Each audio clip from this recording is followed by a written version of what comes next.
While we wait, I will be attempting to put Frankenstein on hold. No, just the book, please.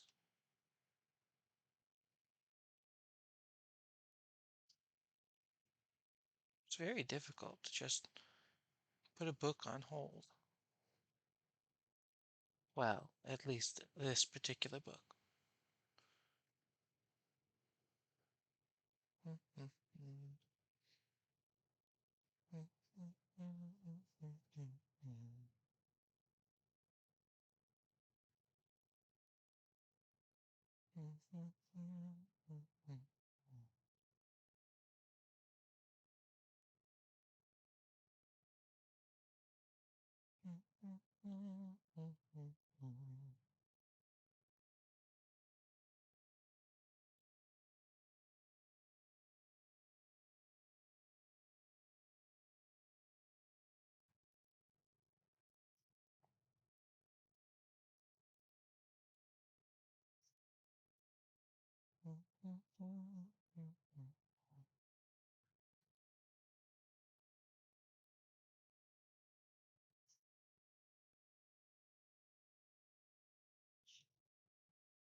All right.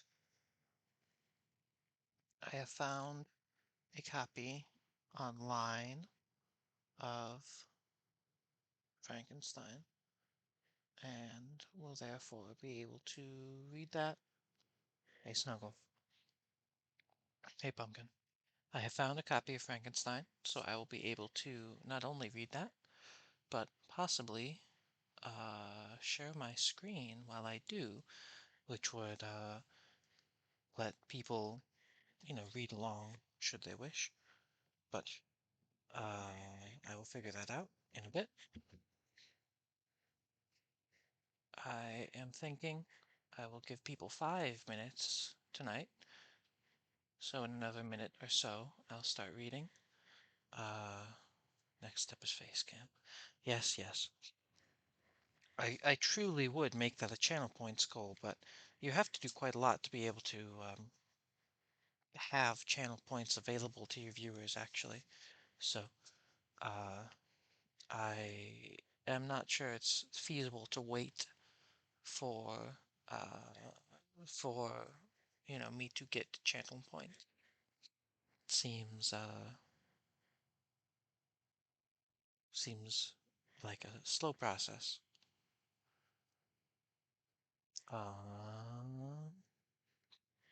Snow, that's not what I meant. But for now, as we have waited 5 minutes to allow people to get in, I am going to start reading. As I said, it's a long chapter tonight. I think it's 30 some pages. as opposed to the very short chapter last night. Here we go. It was when curiosity about Gatsby was at its highest that the lights in his house failed to go on one Saturday night, and, as obscurely as it had begun, his career as Trimalchio was over.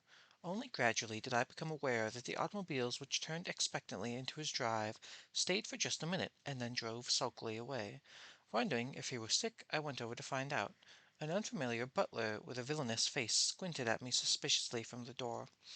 "Is Mr. Gatsby sick?" "Nope." After a pause, he added, "Sir," in a dilatory, grudging way. "I haven't seen him around, and I was rather worried. Tell him Mr. Carroway came over." "Who?" he demanded rudely. "Carroway. Carroway. Carroway. All right, I'll tell him." Abruptly, he slammed the door. My Finn informed me that Gatsby had dismissed every servant in his house a week ago and had replaced them with half a dozen others, who never went into West Egg to be bribed by the tradesmen, but ordered moderate supplies over the telephone. The grocery boy reported that the kitchen looked like a pigsty, and the general opinion in the village was that the new people weren't servants at all. The next day Gatsby called me on the phone. "Going away?" I inquired. "No, old sport. I hear you fired all your servants." "I wanted somebody who wouldn't gossip. Daisy comes over quite often, in the afternoons." So the whole caravanserai had fallen in like a house of cards at the disapproval in her eyes. "There's some people Wolfsheim wanted to do something for. They're all brothers and sisters. They used to run a small hotel." "I see." He was calling up at Daisy's request. How could I Would I come to lunch at her house tomorrow? Miss Baker would be there. Half an hour later Daisy herself telephoned and seemed relieved to find that I was coming. Something was up, and yet I couldn't believe that they would choose this occasion for a scene, especially for the rather harrowing scene that Gatsby had outlined in the garden. The next day was broiling, almost the last, certainly the warmest, of the summer. As my train emerged from the tunnel into the sunlight, only the hot whistles of the National Biscuit Company broke the simmering hush at noon. The straw seats of the car hovered on the edge of combustion. The woman next to me perspired delicately for a while into her white shirtwaist, and then, as her newspaper dampened under her fingers, lapsed despairingly into a deep heat with a desolate cry. Her pocketbook slapped to the floor. "Oh my!" she gasped. I picked it up with a weary bend and handed it back to her, holding it at arm's length and by the extreme tip of the corners to indicate that I had no designs upon it, but everyone near by, including the woman, suspected me just the same. "Hot!" said the conductor to familiar faces. "Some weather! Hot! Hot! Hot! Is it hot enough for you? Is it hot? Is it—" My commutation ticket came back with me with a dark stain from his hand. That anyone should care in this heat whose flushed lips he kissed, whose head made damp the pajama pocket over his heart. Through the hall of the Buchanan's house blew a faint wind, carrying the sound of the telephone bell out to Gatsby and me as we waited at the door. "The master's body," roared the butler into the mouthpiece. "I'm sorry, madam, but we can't furnish it. It's far too hot this afternoon." What he really said was, "Yes, yes, I'll see." He set down the receiver and came towards us, glistening slightly, to take our stiff straw hats. "Madam expects you in the salon," he cried, needlessly indicating the direction. In this heat every extra gesture was an affront to the common store of life. The room shadowed well with awnings, was dark and cool. Daisy and Jordan lay upon an enormous couch, like silver idols weighing down their own white dresses against the singing breeze of the fans. "We can't move," they said together. Jordan's fingers, powdered white over their tan, rested for a moment in mine.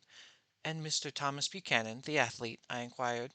Simultaneously I heard his voice, gruff, muffled, husky, at the hall telephone. Gatsby stood in the center of the crimson carpet and gazed around with fascinated eyes. Daisy watched him and laughed, her sweet, excited laugh. A tiny gust of powder rose from her bosom in the air. "The rumor is," whispered Jordan, "that that's Tom's girl on the telephone." We were silent. The voice in the hall rose high with annoyance. "Well, then, I won't sell you the car at all. I'm under no obligations to you at all. And as for your bothering me about it at lunch time, I won't stand for it at all." "Holding down the receiver," said Daisy cynically.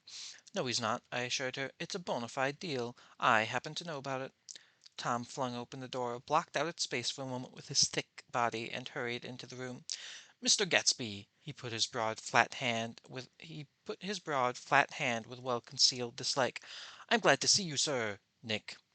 Make us a cold drink, cried Daisy. As he left the room again, she got up and went over to Gatsby and pulled his face down, kissing him on the mouth. You know I love you, she murmured. You forgot there's a lady present, said Jordan. Daisy looked at her doubtfully. You kiss Nick, too. That's low, vulgar girl. I don't care, cried Daisy, and began to clog on the brick fireplace. Then she remembered the heat, and sat down guiltily on the couch, just as a freshly laundered nurse, leading a little girl, came into the room. Blessed precious, she crooned, holding out her arms. Come to your own mother that loves you. The child, relinquished by the nurse, rushed across the room and rooted shyly into her mother's dress. Blessed precious, did mother get powder on your old yellowy hair? Stand up now and say, howdy do. Gatsby and I in turn leaned down and took the small, reluctant hand. Afterwards he kept looking at the child with surprise. I don't think he ever believed in its existence before. I got dressed before luncheon, said the child, turning eagerly to Daisy. That's because your mother wanted to show you off. Her face bent into a single wrinkle of the small white neck. You dream, you absolute little dream. Yes, admitted the child calmly. Auntie Jordan's got on a white dress too. How do you like your mother's friends? Daisy turned her aunt around until she faced Gatsby. Do you think they're pretty? Where's Daddy? She doesn't look like her father, explained Daisy. She looks like me. She's got my hair and the shape of the face. Daisy sat back upon the couch. The nurse took a step forwards and held out her hand. Come, Pammy. Goodbye, sweetheart. With a reluctant backwards glance, the well-disciplined child held her nurse's hand and was pulled out the door, just as Tom came back, preceding 4 gin rickeys that clinked full of ice. Gatsby took up his drink. They certainly look cool, he said with a visible tension. We drank in long, greedy swallows. I read somewhere that the sun's getting hotter every year, said Tom genially. It seems pretty soon that the whole earth's going to fall into the sun. Or, wait a minute, it's just the opposite. The sun's getting colder every year. Come outside, he suggested to Gatsby. I'd like you to have a look at the place. I went with them out to the veranda. On the green sound, stagnant in the heat, one small sail crawled slowly towards the fresher sea. Gatsby's eyes followed it momentarily. He raised his hand and pointed across the bay. I'm right across from you. So you are. Our eyes lifted over the rose beds on the hot lawn and the weedy refuse of the dog days along shore. Slowly the white wings of the boat moved against the cool blue limit of the sky. Ahead lay the scalloped ocean and the abounding blessed isles. There's a sport for you, said Tom, nodding. I'd like to be out there with him for about an hour. We had luncheon in the dining room, darkened too against the heat, and drank down nervous gaiety with the cold ale. What do we do with ourselves this afternoon? Cried Daisy. And the day after that, and the next 30 years? Don't be morbid, Jordan said. Life starts all over again when it gets crisp in the fall. But it's so hot, insisted Daisy, on the verge of tears, and everything's so confused. Let's all go to town. Her voice struggled on through the heat, beating against it, molding it senseless into forms.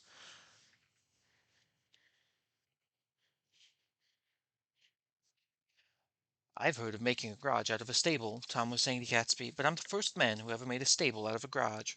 Who wants to go to town? Demanded Daisy insistently. Gatsby's eyes floated towards her. Ah, she cried, you look so cool. Their eyes met, and they stared together at each other, alone in the space. With an effort, she glanced down at the table. You always look so cool, she repeated. She had told him that she loved him, and Tom Buchanan saw. He was astounded. His mouth opened a little, and he looked at Gatsby, and then back at Daisy as if he just recognized her as someone he knew a long time ago. You resemble the advertisement of the man, she went on innocently.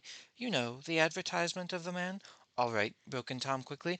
I'm perfectly willing to go to town. Come on, we're all going to town.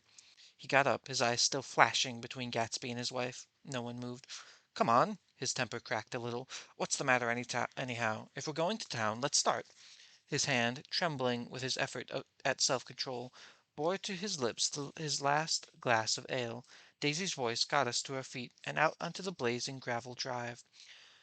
Are we going to go? She objected. Like this? Aren't we going to let anyone smoke a cigarette first? Everybody smoked all through lunch. Oh, let's have fun, she begged him. It's too hot to fuss. He didn't answer. Have it your own way, she said. Come on, Jordan. They went upstairs to get ready, while we three men stood there shuffling the hot pebbles with our feet. A silver curve of the moon hovered already in the western sky. Gatsby at started to speak, but changed his mind, but not before Tom wheeled and faced him expectantly. Have you got your stables here?" said Gatsby with an effort. About a quarter mile down the road." "Oh." A pause. I don't see the idea of going to town," broke out Tom savagely. "Women get these notions in their heads." "Shall we take everything to drink?" called Daisy from an upper window. "I'll get some whiskey," answered Tom. He went inside. Gatsby turned to me rigidly. "I can't say anything in his house, old sport." "She's got an indiscreet voice," I remarked. "It's full of—" I hesitated. "Her voice is full of money," he said suddenly. That was it. I'd never understood it before. It was full of money. That was the inexhaustible charm that rose and fell in it, the jingle of it, the symbol song of "High in a white palace, the king's daughter, the golden girl." Tom came out of the house, wrapped a quart bottle in a towel, and followed Daisy and Jordan, wearing small tight hats of metallic cloth and carrying light capes over their arms. "Shall we all go in my car?" suggested Gatsby. He felt the hot, green leather of the seat. I ought to have left it in the shade. "Is it standard shift?" demanded Tom. "Yes." "Well, you take my coup, and let me drive your car to town." The suggestion was distasteful to Gatsby. "I don't think there's much gas," he objected. "Plenty of gas," said Tom boisterously. He looked at the gauge. "And if it runs out, I can stop at a drug store. You can buy anything at drug stores nowadays." A pause followed this apparently pointless remark. Daisy looked at Tom, frowning. An indefinable suggestion, at once definitely unfamiliar and vaguely recognizable, as if I had only heard it described in words, passed over Gatsby's face. "Come on, Daisy," said Tom, pressing her with his hand towards Gatsby's car. "I'll take you in this circus wagon." He opened the door, but she moved out of the circle of his arm. "You take Nick and Jordan. We'll follow you in the coupe." She walked close to Gatsby, touching his coat with her hand. Jordan and Tom and I got into the front seat of Gatsby's car. Tom pushed the unfamiliar gears tentatively, and we shot off in the impressive heat, leaving them out of sight behind. "Did you see that?" demanded Tom. "See what?" He looked at me keenly, realizing that Jordan and I must have known all along. "You think I'm pretty dumb, don't you?" he suggested. "Perhaps I am, but I have almost a second sight sometimes that tells me what to do. Maybe you don't believe that, but science—" He paused. An immediate contingency overtook him, pulled him back from the edge of the theoretical abyss. "I've made a small investigation of this fellow," he continued. "I could have gone deeper if I'd known." Do you mean you've been to a medium?" inquired Jordan humorously. "What?" Confused, he stared at us as we laughed. "A medium?" "About Gatsby." "About Gatsby? No, I haven't. I said I'd be making a small investigation of his past." "And you found out he was an Oxford man?" said Jordan helpfully. "An Oxford man?" He was incredulous. "Like hell he is. He wears a pink suit." "Nevertheless, he's an Oxford man." "Oxford, New Mexico," snorted Tom contemptuously, "or something like that." "Listen, Tom, if you're such a snob, why did you invite him to lunch?" demanded Jordan crossly. "Daisy invited him. She knew him before we were married, God knows where." We were all irritable now with the fading ale, and aware of it we drove for a while in silence. Then, as Dr. T.J. Eckelberg's faded eyes came into sight down the road, I remembered Gatsby's caution about gasoline. "We've got enough to get us into town," said Tom. "But there's a garage right there," objected Jordan. "I don't want to get stalled in this baking heat." Tom threw on the brakes impatiently, and we slid to an abrupt, dusty spot under Wilson's sign. After a moment the proprietor emerged from the interior of his establishment and gazed hollow-eyed at the car. "Let's have some gas," cried Tom roughly. "What do you think we stopped for? To admire the view?" "I'm sick," said Wilson without moving. "Been sick all day." "What's that matter?" "I'm all run down." "Well, shall I help myself?" Tom demanded. "You sounded well enough on the phone." With an effort Wilson left the shade and support of the doorway and, breathing hard, unscrewed the cap of the tank. In the sunlight his face was green. "I didn't mean to interrupt your lunch," he said, "but I needed money pretty bad, and I was wondering what you were going to do with your old car." "How do you like this one?" inquired Tom. "I bought it last week." "It's a nice yellow one," said Wilson as he strained at the handle. "Like to buy it?" "Big chance." Wilson smiled faintly. "No, but I could make some money on the other." "What do you want money for all of a sudden?" "I've been here too long. I want to get away. My wife and I are going west." Your wife does, exclaimed Tom, startled. She's been talking about it for 10 years. He rested for a moment against the pump, shading his eyes. And now she's going whether she wants to or not. I'm going to get her away. The coupe flashed by us with a flurry of dust and the flash of a waving hand. What do I owe you? Demanded Tom harshly. I've just got wised up to something funny the last 2 days, remarked Wilson. That's why I want to get away. That's why I've been bothering you about the car. What do I owe you? $1.20. God, a full tank of gas for $1.20. I wish. Good goodness. Sorry to get off track. The relentless beating heat was beginning to confuse me, and I had a bad moment, for I realized that so far his suspicions hadn't alighted on Tom. He had discovered that Myrtle had some sort of life apart from him in another world, and the shock had made him physically sick. I stared at him and then at Tom, who had made a parallel discovery less than an hour before, and it occurred to me that there was no difference between men in intelligence or race so profound as the difference between the sick and the well. Wilson was so sick that he looked guilty, unforgivably guilty, as if he had just got some poor girl with child. "I'll let you have that car," said Tom. "I'll send it over tomorrow afternoon." The locality was always vaguely disquieting, even in the broad glare of the afternoon, and now I turned my head as though I had been warned of something behind. Over the ash heaps the giant eyes of Dr. T.J. Eckelberg kept their vigil, but I perceived after a moment that other eyes were regarding us with peculiar intensity from less than 20 feet away. In one of the windows over the garage the curtains had been moved aside a little, and Myrtle Wilson was peering down at the car. So engrossed was she that she had no consciousness of being observed, and one emotion after another crept into her face like objects into a slowly developing picture. Her expression was curiously familiar. It was an expression I have often seen on women's faces, but on Myrtle Wilson's face it seemed purposeless and inexplicable, until I realized that her eyes, wide with jealous terror, were fixed not on Tom, but on Jordan Baker, whom she took to be his wife. There is no confusion like the confusion of a simple mind, and as we drove away Tom was feeling the hot whips of panic. His wife and his mistress, until an hour ago secure and inviolate, were slipping precipitously out of his control. Instinct made him step on the accelerator with the double purpose of overtaking Daisy and leaving Wilson behind, and we sped along towards Astoria at 50 miles an hour, until, among the spidery girders of the elevated, we came in sight of the easy-going blue coupe. "Those big movies around 50th Street are cool," suggested Jordan. I love New York on afternoons when everyone's away. There's something very sensuous about it, overripe, as if all sorts of funny fruits are going to fall into your hands.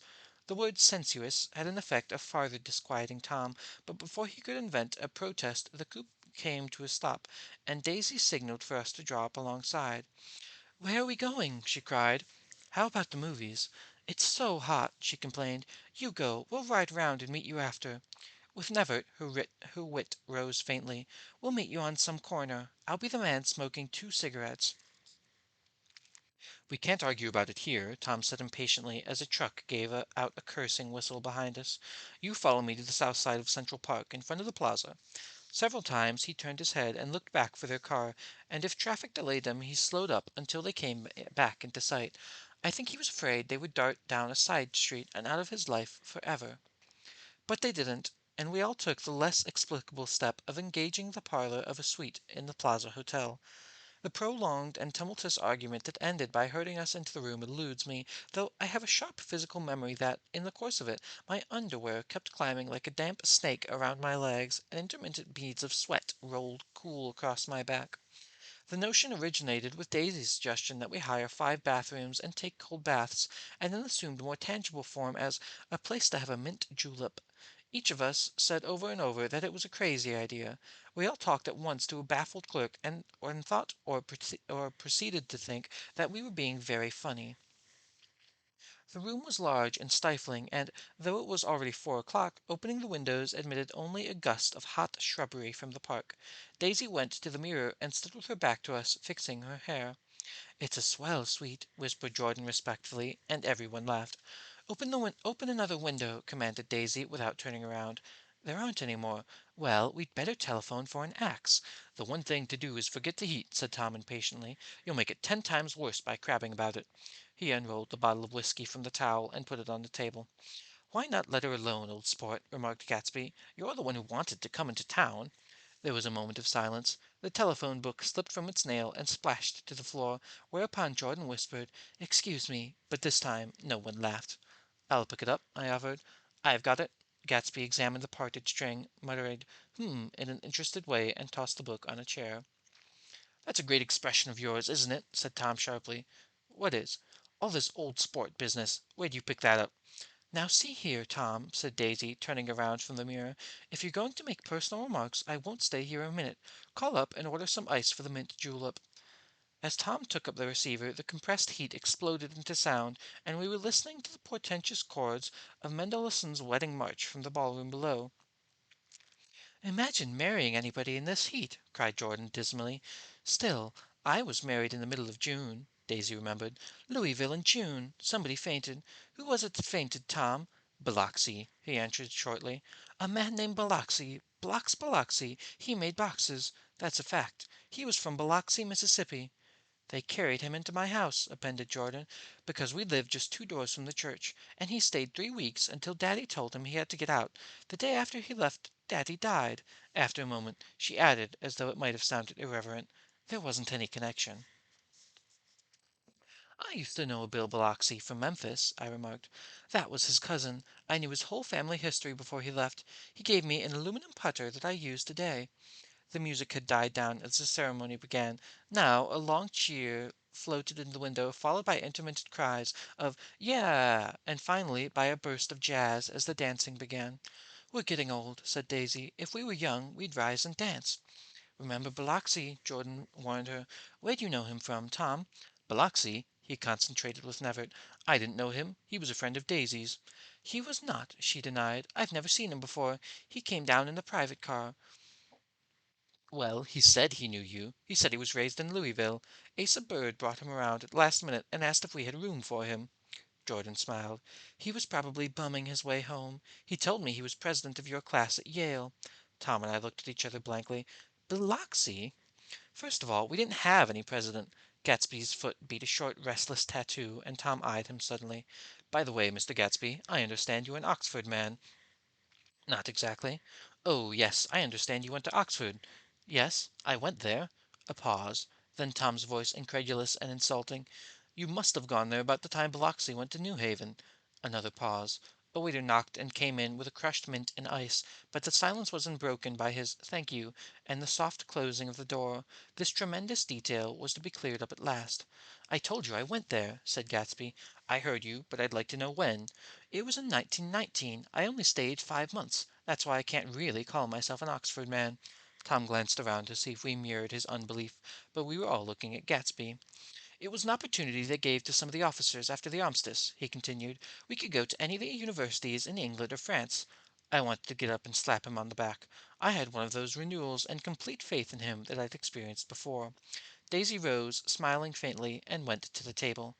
"Open the whiskey, Tom," she ordered, "and I'll make you a mint julep. Then you won't seem so stupid to yourself. Look at the mint."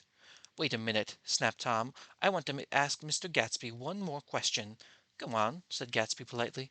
"What kind of row are you trying to cause in my house, anyhow?" They were out in the open at last, and Gatsby was content. "He isn't causing a row." Daisy looked desperately from one to the other. "You're causing a row. Please, have a little self-control." "Self-control?" repeated Tom incredulously.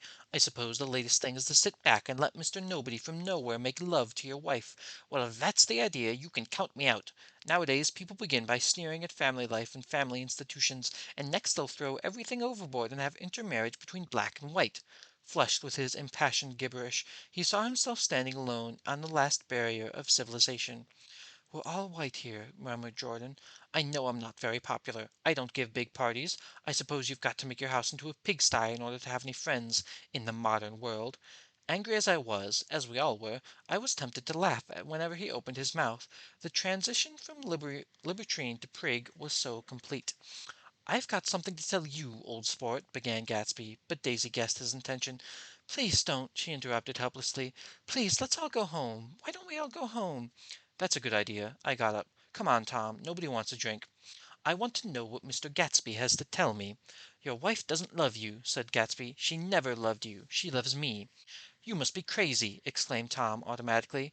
Gatsby sprang to his feet, vivid with excitement. "She never loved you, do you hear?" she cried. "She only married you because I was poor and she was tired of waiting for me. It was a terrible mistake, but her heart, she never loved anyone except me." At this point Jordan and I tried to go, but Tom and Gatsby insisted with competitive firmness that we remain, as though neither of them had anything to conceal and it would be a privilege to partake vicariously of their emotions. "Sit down, Daisy." Tom's voice groped unsuccessfully for the paternal tone. "What's been going on? I want to hear all about it." "I'll tell you what's been going on," said Gatsby. "Going on for 5 years, and you didn't know." Tom turned to Daisy sharply. You've been seeing this fellow for 5 years?" "Not seeing," said Gatsby. "No, we couldn't meet. But both of us loved each other all that time, old sport, and you didn't know. I used to laugh sometimes," but there was no laughter in his eyes, "to think that you didn't know. Oh, that's all." Tom tapped his thick fingers together like a clergyman and leaned back in his chair. "You're crazy!" he exploded. "I can't speak about what happened 5 years ago because I didn't know Daisy then, and I'll be damned if I see how you got within a mile of her unless you brought the groceries to the back door.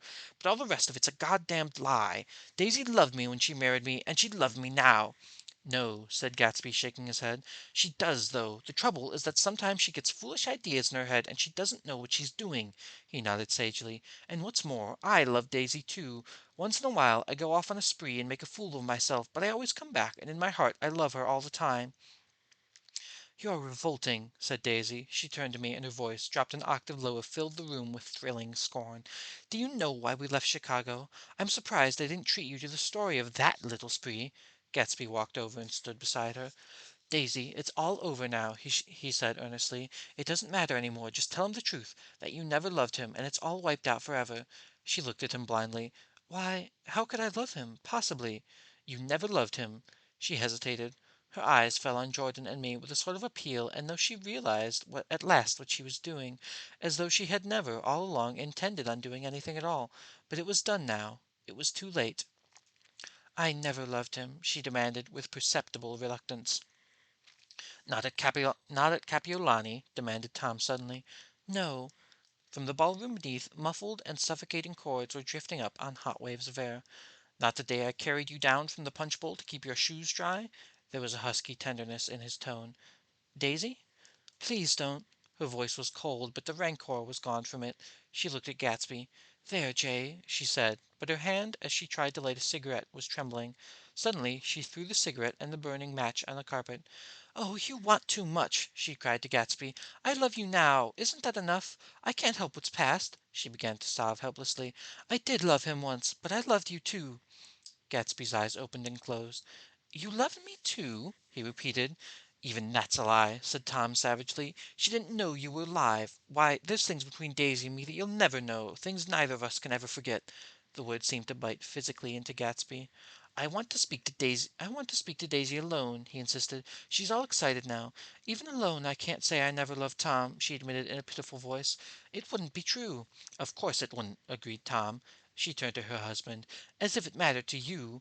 Of course it matters. I'm going to take better care of you from now on." "You don't understand," said Gatsby with a touch of panic. "You're not going to take care of her any more." "I'm not." Tom opened his eyes wide and laughed. He could afford to control himself now. "Why's that?" "Daisy's leaving you." "Nonsense." "I am, though," she said with a visible effort. "She's not leaving me." Tom's words suddenly leaned down over Gatsby. "Certainly not for a common swindler who'll have to steal the ring he put on her finger." "I can't stand this!" cried Daisy. "Oh, please let's get out!" "Who are you, anyhow?" broke out Tom. "You're one of that bunch that hangs around with Meyer Wolfsheim. That much I happen to know. I've made a little investigation into your affairs, and I'll carry it farther tomorrow." "You can suit yourself with that, old sport," said Gatsby steadily. "I found out what your drug stores were." He turned to us and spoke rapidly. "He and this Wolfsheim brought up a lot of side street drug stores here and in Chicago and sold grain alcohol over the counter. That's one of his little stunts. I picked him for a bootlegger the first time I saw him, and I wasn't wrong." Whew. All right, there's still a good amount of chapter left, but I'm going to pause and take a drink. How we doing, chat? How we doing? Everybody's committed adultery, and everybody's mad about it.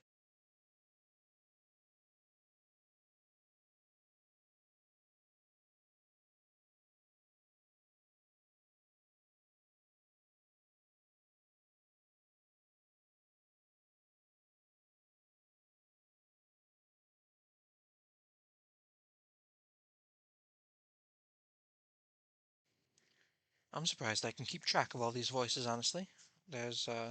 I keep having to switch between. It's a lot of work, more than I thought it would be. Anyway, where were we?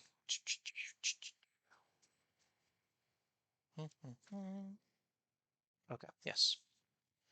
What about it? Said Gatsby politely. I guess your friend Walter Chase wasn't too proud to come in on it. And you left him in the lurch, didn't you? You let him go to jail for a month over in New Jersey.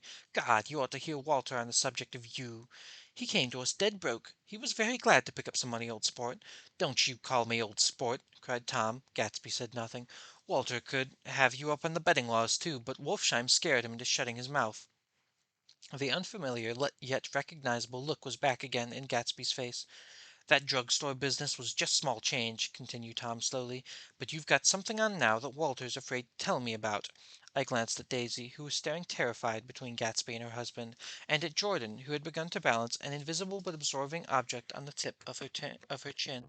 Then I turned back to Gatsby, and was startled at his expression. He looked, and this is said in all contempt for the babbling slander of his garden, as if he had killed a man. For a moment the set of his face could be described in just that fantastic way. It passed, and he began to talk excitedly to Daisy, denying everything, defending his name against accusations that had not been made. But with every word she was drawing farther and farther into herself, so he gave that up, and only the dead dream fought on as the afternoon slipped away, trying to touch what was no longer tangible, struggling unhappily, undespairingly towards the lost voice across the room. The voice begged again to go. Please, Tom, I can't stand this any more. Her frightened eyes told that whatever intentions, whatever courage she had, were definitely gone. You two start on home, Daisy, said Tom, in Mr. Gatsby's car. She looked at Tom, alarmed now, but he insisted with magnanimous scorn. Go on, he won't annoy you. I think he realized that his presumptuous little flirtation is over. They sorry. They were gone, without a word, snapped out, made accidental, isolated like ghosts, even from our pity. After a moment, Tom got up and began wrapping the unopened bottle of whiskey in the towel. Want any of this stuff, Jordan? Nick? I didn't answer. Nick? He asked again. What? Want any? No. I just remembered that today is my birthday. I was 30. Before me stretched the portentous, menacing road of a new decade. It was 7 o'clock when we got into the coupe with him and started for Long Island. Tom talked incessantly, exulting and laughing, but his voice was remote from Jordan and me as the foreign clamor of the sidewalk or the tumult of the elevated overhead. Human sympathy has its limits, and we were content to let all their tragic arguments fade with the city lights behind. 30. The promise of a decade of loneliness, a thinning list of single men to know, a thinning briefcase of enthusiasm, thinning hair, but there was Jordan besides me, who, unlike Daisy, was too wise ever to carry well-forgotten dreams from age to age. As we passed over the dark bridge, her wan face fell lazily against my coat's shoulder, and the formidable stroke of 30 died away with the reassuring pressure of her hand. So we drove on towards death through the cooling twilight. The young Greek, Michaelis, who ran the coffee joint behind the ash trees, was the principal witness at the inquest. He had slept through the heat until after 5, when he strolled over to the garage and found George Wilson sick in his office, really sick, pale as his own hair and shaking all over. Michaelis advised him to go to bed, but Wilson refused, saying that he'd miss a lot of business if he did. While his neighbor was trying to persuade him, a violent racket broke out overhead. I've got my wife locked up there, explained Wilson calmly. She's going to stay there till the day after tomorrow, and then we're going to move away. Nicholas was astonished. They had been neighbors for 4 years, and Wilson never seemed faintly capable of such a statement. Generally, he was one of these worn-out men. When he wasn't working, he sat on a chair in the doorway and stared at the people and the cars that passed along the road. When anyone spoke to him, he invariably laughed in an agreeable, colorless way. He was his wife's man, and not his own. So naturally, Nicholas tried to find out what had happened, but Wilson wouldn't say a word. Instead, he began to throw curious, suspicious glances at his visitor and ask him what he'd been doing at certain times on certain days. Just as the latter was getting uneasy, some workmen came past the door bound for his restaurant, and Nicholas took the opportunity to get away, intending to come back later. But he didn't. He supposed he forgot, that's all. When he came outside again, a little after 7, he was reminded of the conversation because he heard Mrs. Wilson's voice, loud and scolding, downstairs in the garage. "Beat me!" he heard her cry. "Throw me down and beat me, you dirty little coward!" A moment later she rushed out into the dusk, waving her hands and shouting. Before he could move from his door, the business was over. The death car, as the newspapers called it, didn't stop. It came out of the gathering darkness, wavering tragically for a moment, and then disappeared around the next bend. Nicholas wasn't even sure of its color. He told the first policeman that it was light green. The other car, the one going towards New York, came to a rest 100 yards beyond, and its driver hurried back to where Myrtle Wilson, her lifeblood violently extinguished, knelt in the road and mingled her thick dark blood with the dust. Nicholas and this man reached her first, but when they had torn open her shirtwaist, still damp with perspiration, they saw her left breast was swinging loose like a flap, and there was no need to listen for a heart beneath. The mouth was wide open and ripped at the corners, as though she had choked a little in giving up the tremendous vitality that she had stored so long. We saw the 3 or 4 automobiles in the crowd when we were still some distance away. "Rick," said Tom, "that's good. Wilson will have a little business at last." He slowed down, but still without any intention of stopping, until, as we came near, the hushed, intent faces of the people at the garage door made him automatically put on the brakes. "We'll take a look," he said doubtfully. "Just a look." I became aware now of a hollow, wailing sound which issued incessantly from the garage, a sound which, as we got out of the coupe and walked towards the door, resolved itself into the words, "Oh, my God!" uttered over and over again in a gasping moan. "There's been some bad trouble here," said Tom excitedly. He reached up on tiptoes and peered over a circle of heels in the garage, which was lit only by the yellow light in the swinging wire basket overhead. Then he made a harsh sound in his throat, and with a violent thrusting movement of his powerful arms pushed his way through. The circle closed up again with a running murmur of expostulation. It was a minute before I could see anything at all. Then new arrivals deranged the line, and Jordan and I were pushed suddenly inside.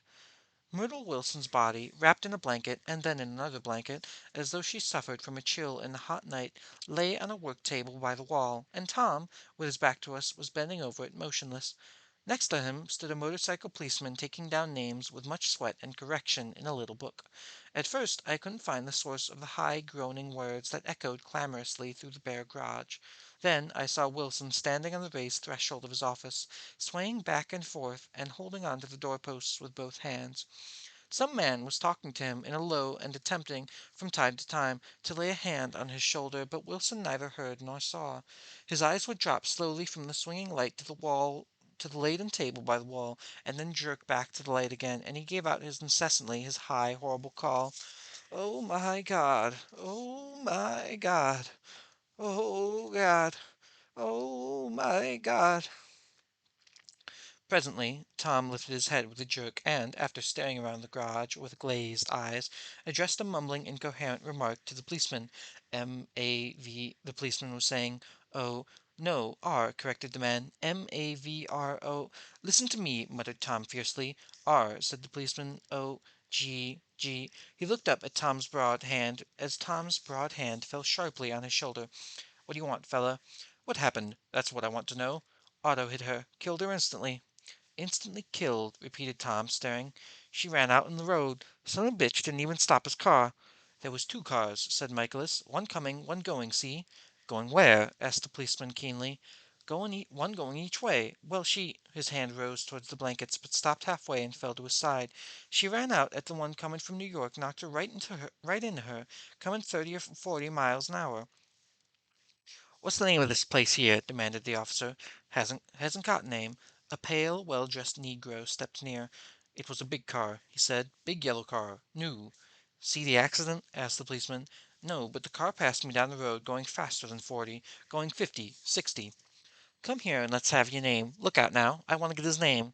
Some words of this conversation must have reached Wilson, swaying in the office door, for suddenly a new theme found a voice among his gasping cries. "You don't have to tell me what kind of car it was. I know what kind of car it was." Watching Tom, I saw the wad of muscle back of his shoulder tighten under the coat. He walked quickly over to Wilson, and standing in front of him, seized him firmly by the upper arms.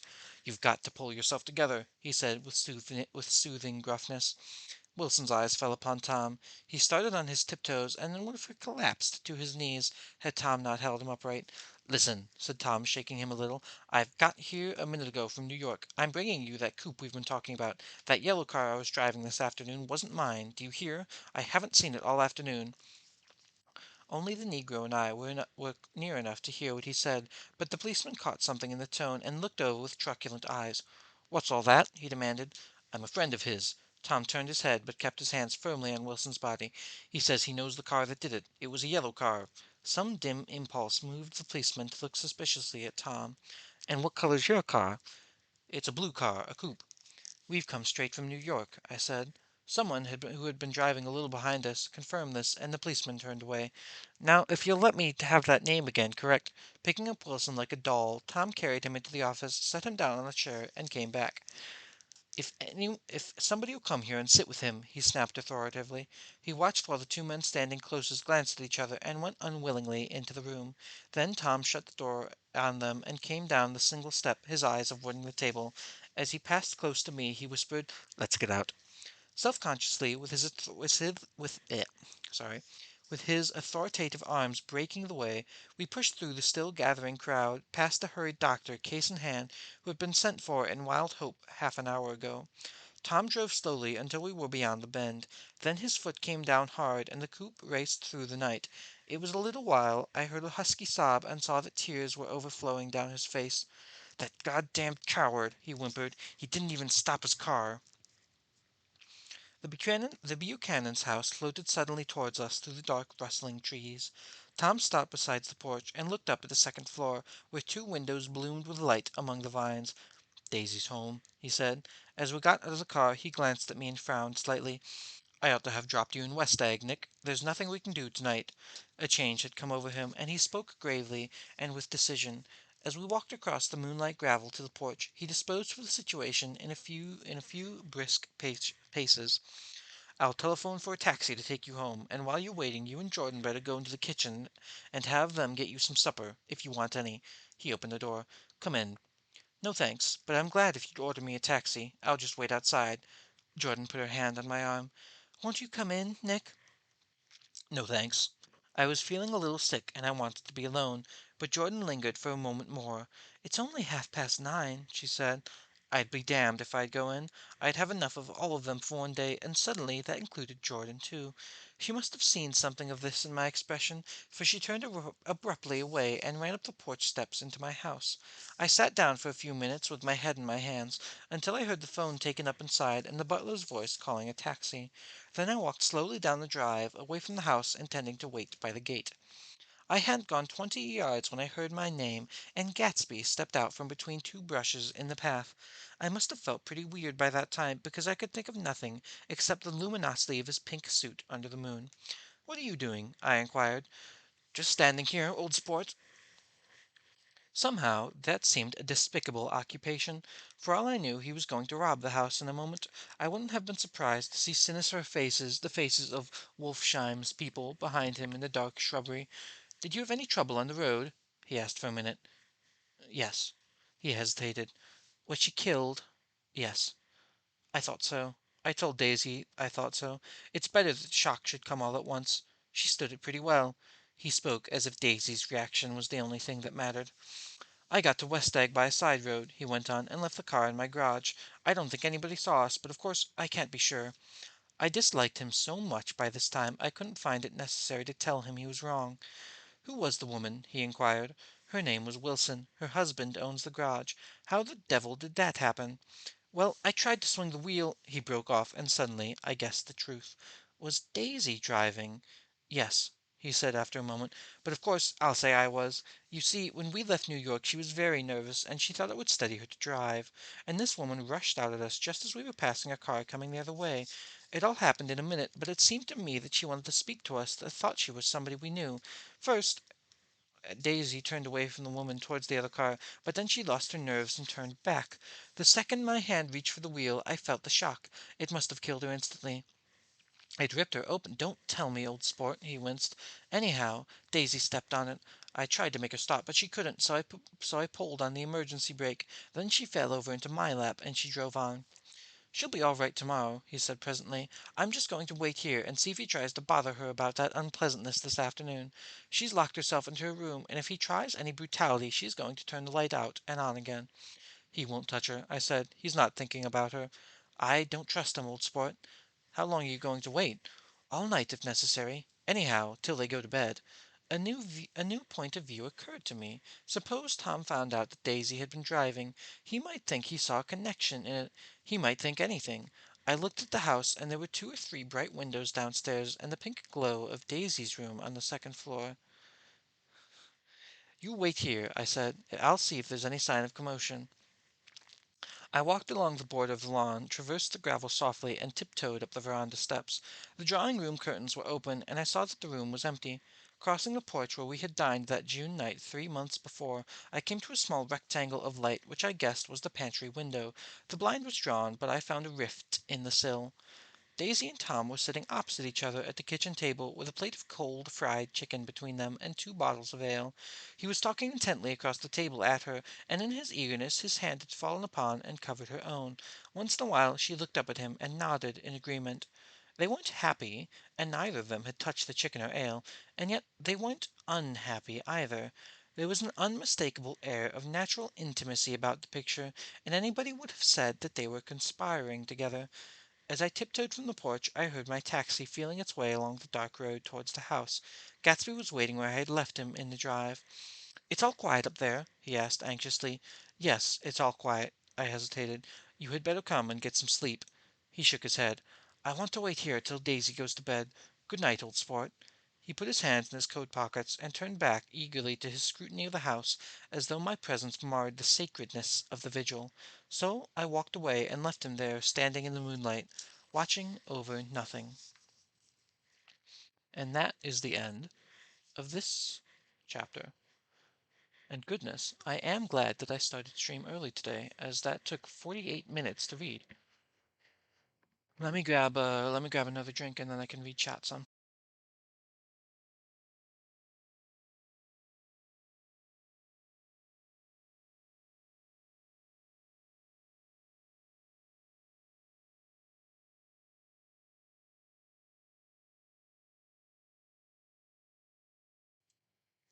Oh, don't listen to Snuggle. He's spreading lies again. Long stream pod. Yes, well, the first one was an hour, but there was a lot of talking around the actual reading, and I think that was a longer chapter. Anyway, Snuggle's spreading lies about the face cam part. I have yet to make any promises about that. But at some point, surely. So that was a long chapter, and a lot happened that chapter. So I'd kind of like to summarize and make it clear exactly what did happen. Gatsby, first off, Gatsby fires all of his staff because he said Daisy coming over, and he wants people that don't talk, that won't spread rumors about it. Gatsby also gets invited that night to lunch, with Daisy and Tom and Nick and what's her name? Goodness, Jordan. Sorry, and Jordan. And during this, Tom realizes that his wife has been cheating on him. Now, obviously, as a man who is already cheating on his wife, he's absolutely outraged by this. Um, so while they go to New York to, drink and such, as people do in New York, they get into a proper fight about it, and Tom doesn't exactly win Daisy back, but Daisy Daisy admits what Gatsby wanted, really wanted, was for Daisy to say that she had never loved Tom ever, and that everything was all a lie, and for 5 years she has been looking for Gatsby as hard as Gatsby has been looking for her. And she does not say this because it would not be true. Daisy admits to having loved Tom at some point, but loving Gatsby again now, which is of course not nearly good enough for Gatsby. So Tom, in confident that he has won back his wife, says says that Daisy and Gatsby should drive back early, and they're fine alone together because he is absolutely confident that nothing will happen about it. Yes, a bit greedy. I mean, in earlier in the story, he is literally on Daisy and his own honeymoon. He is already cheating on her with one of the hotel staff, one of the maids where they're staying at, which is why they end their honeymoon early. So literally, perhaps less than a week after they actually get married, he's gone. Yes. As a general rule, for for uh, for my listeners, I advise against cheating on your spouse, significant other, etc. Uh, I, I personally do not endorse that. But anyway, um, so as yes, so Daisy wants to drive because nerves. She thinks it'll help calm her down, and Myrtle sees the car, sees the yellow car that had stopped with Tom in it at the gas station on the way to New York and had Tom in it. So she runs out to a person she thinks is Tom and who will stop at her and take her away and let her escape from her husband. It is not Tom, it is Daisy driving, and it is Gatsby with her. So she gets hit by the car and dies immediately. um, pretty immediately. It was a bit gruesome. It was a bit gruesome how they described it. Suffice to say, I'm glad they don't go into more detail. Um, so Tom is driving back home after, and Nick and Jordan and Tom all stop and see this has happened. Um, so Tom thinks that Gatsby killed her because he assumes that Gatsby was driving. So yes, at the moment, a great many things are going wrong, and don't cheat and don't assist other people in cheating, and do be careful if you feel you have too much money. I think that is the problem. Uh, that is the main problem.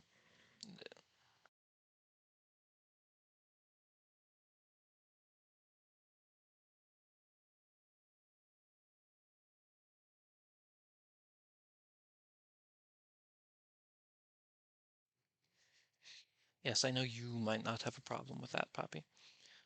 Um, but that was, and that is my summary of chapter 7, since, as I said, that is a long one. And we have two chapters left.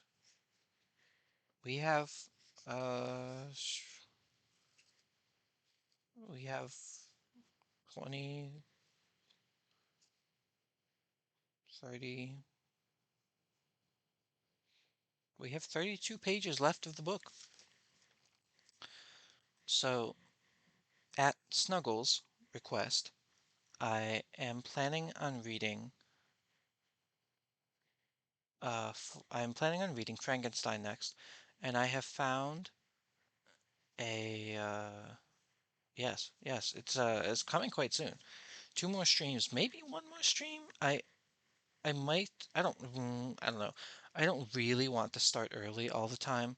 We'll see how long it takes me to get through chapters of Frankenstein. I do not know how long they'll take. Um,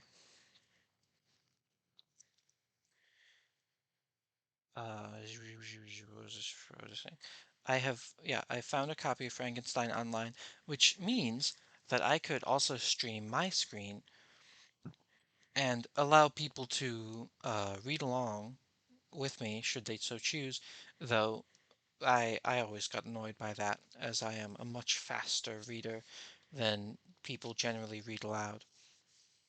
Frankenstein is more my vibe. Well, sorry, Poppy. Bean's the one who requested. Bean's the one who said Gatsby was her favorite book, but I haven't seen her in a bit, so, you know, she wants to suggest a book and then not actually show up. That's fine. That's fine. Whatever. Yes. So, truly, a great deal more still has to happen in this book. Um, but, yes. But, um, things, suffice say, things are not going well for Gatsby, and things are not going, and things are not going super well for Daisy, and things are not going great for Tom, but truly, things are not going great for Myrtle. It, it should be noted that through all of this, Myrtle is the one who has gotten most hurt so far. Through, well, yes, I think I will say through no fault of her own.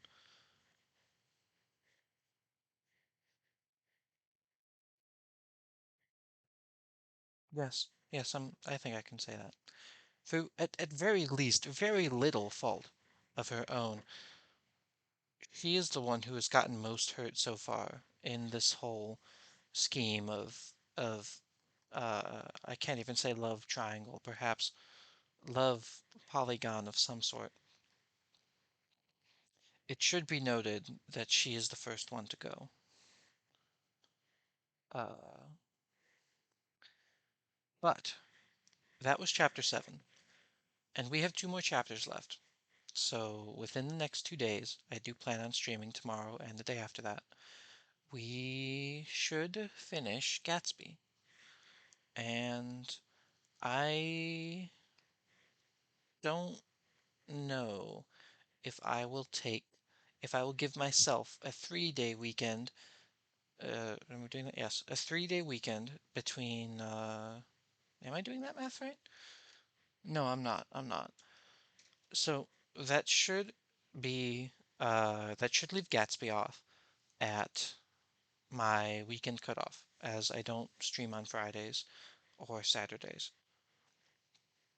Um, so that will give me a bit of time to get things set up for the new book, Frankenstein, Mary Shelley. I have read that one before. I quite liked it, but I read it a very long time ago, so I will not say that I remember all of it. Um, Poppy, I don't remember if you were here yesterday, but I am taking suggestions for a Halloween special. I'm thinking maybe a short story of Poe's. I want it to be a one night thing. I've got a Christmas special set up in The Grinch. I plan on reading that on Christmas Eve or Christmas, one of those, both of those. Um, yes, Poe. My personal favorite of Poe's would have to be The Cask of Amontillado. But that is not the scariest story, in terms of supernatural or particularly spooky happenings. So I am taking suggestions for a Halloween special, in addition to taking suggestions in general, for yes, I for books. Yeah, I quote Cask of Amontillado all the time. For the love of God, Montresor. Um, I love that one. I At this point, because I've read it, I mostly find it funny, as opposed to particularly scary. But um, hopefully, we can find something good to read, something good and scary and spooky and etc. Um, Poppy, I take it you're done streaming and I shouldn't attempt to raid you.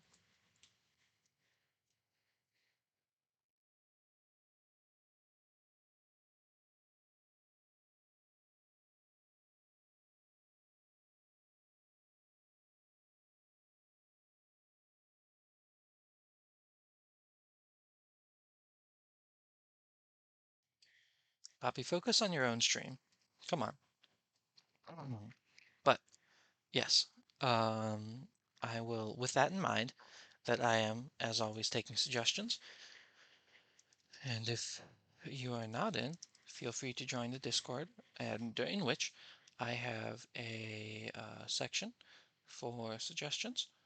And also, as usual, this VOD will be up on the YouTube channel, though it may, if you missed the beginning or whatever, and you'd like to listen again. However, it might take slightly longer to upload, given that this one has been the longest stream so far. But I will head out. Thank you everyone for joining in, and I will see you tomorrow, and also the day after that, but not the day after that. Thank you for coming, and have a nice night, everybody.